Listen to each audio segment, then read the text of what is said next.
Bagaimana ya Ustadz kita bisa mengajarkan tauhid ke anak sejak dini? Nah, jadi kalau kita bicara tentang bagaimana memperkenalkan tauhid pada anak, kalau saranku sih jangan di-load dulu dengan perkara-perkara yang bersifat fisik. Sholat bisa di-skip dulu sebenarnya, atau misalnya kayak puasa bisa di-skip dulu sebenarnya. Ini memang mungkin unpopular, tapi ini justru yang terjadi pada para sahabat dan Rasul. Nah, jadi sebenarnya kalau kita ajarin pada anak sebenarnya adalah berfokus pada pertanyaan why. Kenapa sih Islam mengatakan akil balik? Itu karena terdiri dari dua kata, akil sama balik. Karena akil itu adalah tugasnya bapak, balik itu adalah tugasnya ibu. Nah, balik itu artinya adalah dia secara dewasa dia mampu bereproduksi. Tapi akil atau akal itu urusan bapak. Kenapa problematika banyak terjadi di Indonesia? Karena kita fatherless nations. Bapak itu tugasnya justru ketika dia buka pintu rumah, bukan ketika dia di luar. Karena ketika dia di luar sebenarnya dia lagi istirahat. Saya udah 2 tahun tuh nggak puasa karena menyusui, melahirkan, dan sekarang mau puasa lagi tuh juga mikir ini kesibukan sebagai ibu tuh bisa nggak ya bikin aku maksimal, dan kadang bikin kita down. Dan ini banyak juga ternyata mama-mama lain yang relate. Gimana ya Ustadz?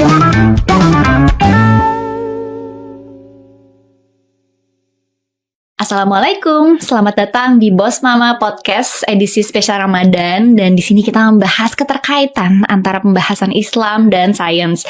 Dimana mengapa sudah banyak nih fenomena sains yang mungkin ditemukan risetnya sekarang, tapi ternyata sudah dibahas di Al-Quran ribuan tahun yang lalu.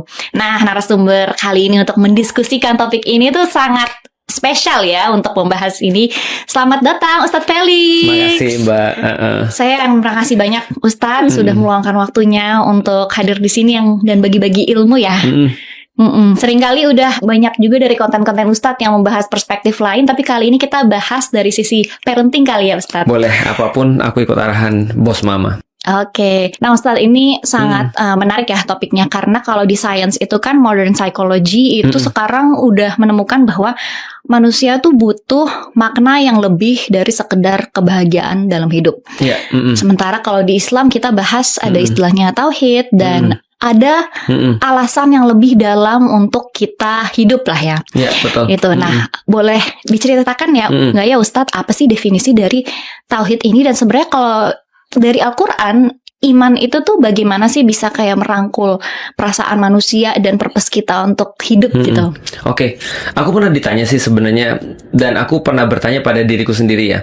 Sebenarnya agama tuh masih perlu atau enggak sih?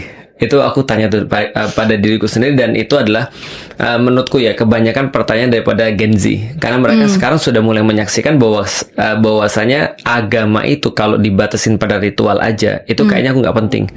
Apalagi misalnya kalau dihubungkan dengan sains misalnya ya. Contoh mereka bilang begini, dulu kenapa orang perlu untuk punya